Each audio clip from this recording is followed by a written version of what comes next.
Beshem Hashem Naaseh Venatzilach, nous poursuivons aujourd'hui l'histoire du Shamir avec Benayahu ben Yehoyada sous les ordres de Shlomo, qui était parti à la recherche du roi des démons Ashménaï pour réussir à mettre la main sur le Shamir qui allait servir à tailler les pierres du Beth Amikdash. 3 jours après son arrivée à Jérusalem, Ashménaï fut présenté au roi Shlomo.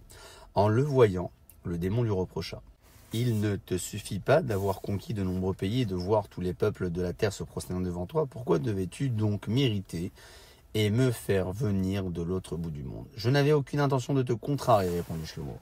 Je ne te veux aucun mal. Je désire seulement obtenir un renseignement. Je veux bâtir un temple pour Hachem et j'ai besoin pour cela du Shamir. J'ai appris que tu es le seul au monde à savoir où se trouve ce ver qui fait des merveilles. Dis-moi donc où il est et je te libérerai aussitôt.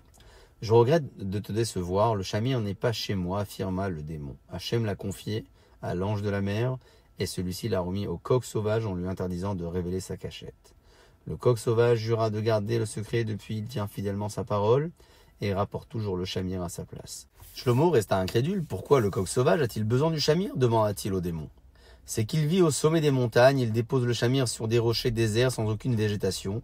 Des creux se forment et il y sème des graines de toutes sortes. De ce qui en pousse, il se nourrit, lui et ses oisillons.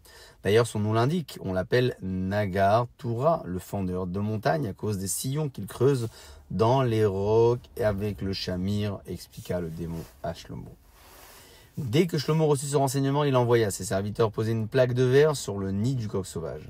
Ceux-ci suivirent les instructions du roi et attendirent que l'oiseau s'éloigne pour recouvrir le nid qui était plein d'oisillons. Il se tint à distance pour voir ce qui se passerait. Bientôt le coq retourna à son nid, mais ne réussit pas à y entrer. Il voyait ses petits à travers le verre, mais ne pouvait pas s'approcher d'eux. L'oiseau essaya d'abord de frapper le verre de son bec et de ses ailes. Lorsqu'il vit qu'il ne réussissait pas à le briser, il s'envola et disparut à l'horizon. Peu de temps après, il apparut avec le Shamir dans son bec. À peine l'eut-il déposé sur le verre que celui-ci se coupa comme s'il était en papier. Les serviteurs du roi, en voyant la merveille, laissèrent échapper un cri d'étonnement. À ce bruit, le coq sauvage s'effraya et lâcha le Shamir. Les serviteurs du roi s'empressèrent de le ramasser et de l'apporter au roi de Jérusalem.